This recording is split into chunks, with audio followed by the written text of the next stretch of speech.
Donc, maire de Mimizan, j'assurerai la saison touristique importante. On va recevoir 30 000 peut-être personnes sur Mimizan, donc il va falloir sécuriser notre saison. Donc, une cellule de veille sanitaire sera mise en place avec des élus compétents. Monsieur Pujos, directeur, enfin, responsable du centre des pompiers.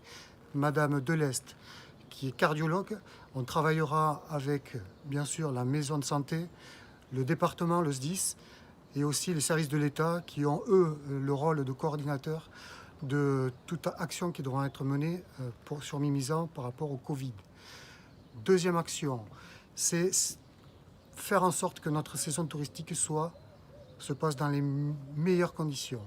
C'est avoir une station propre, accueillante, animée, pour que les commerçants puissent montrer Mimizan dans les meilleurs jours et que Mimizan se montre sur ses meilleurs jours.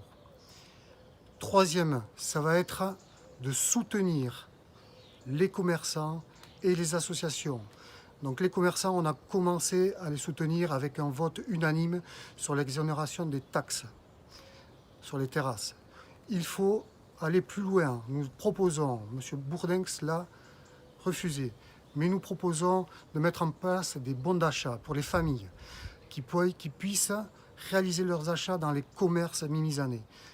Ça permettra, d'une part, aux familles en difficulté de pouvoir dépenser et de pouvoir dépenser dans les commerces qui pourront bénéficier de cette ressource. Les bons d'achat, il va falloir travailler sur les enfants qui vont rentrer en scolarité dès septembre. Donc bien sûr, il va falloir préparer la rentrée de septembre pour les écoles. Et là, dès les élections, il faut y travailler. Donc pour les enfants, il y aura des aides pour l'achat de fournitures scolaires, soit des aides ou soit la commune qui achète directement pour les enfants. Il y aura aussi, par rapport aux étudiants, les étudiants qui vont avoir une saison escamotée, une raison réduite. Il faudra mettre en place aussi des actions, notamment sur la mobilité, pour qu'ils puissent rentrer sereinement dans les facultés ou dans les écoles supérieures. Voilà les premières actions et bien sûr un soutien sur les associations. Alors les associations qui n'auront pas pu faire leurs animations, notamment dans le cadre des fêtes, il faudra les aider, les soutenir, mettre en place peut-être des actions. On va voir comment va se passer les préconisations par rapport au déconfinement. Peut-être qu'on pourra mettre des animations qui pour aujourd'hui ne sont pas possibles, mais qui seront possibles demain. Donc il va falloir travailler à tout ça, soutenir les associations, soutenir le commerce, soutenir les familles. Voilà les grandes actions qu'on va mettre en place. Quand vous voulez.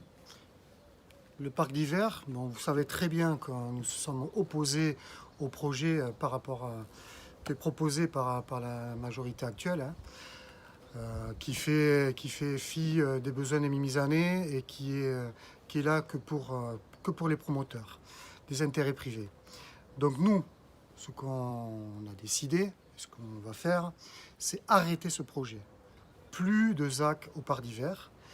On va revoir et on va consulter les Mimizanais et les riverains pour voir ce qu'on peut faire de cette zone. On a parlé d'écoquartier, ça sera une proposition, mais on ne fera rien sans l'avis des riverains et des Mimizanais.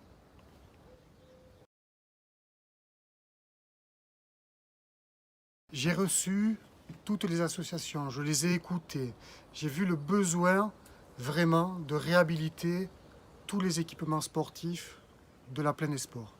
Je propose de créer vraiment un village sportif qui permettra de relier les différents équipements existants par des liaisons douces permettant aux enfants de pouvoir se déplacer en toute sécurité et d'aller au-delà, de pouvoir que ces enfants puissent aller au centre-bourg ou au collège en toute sécurité.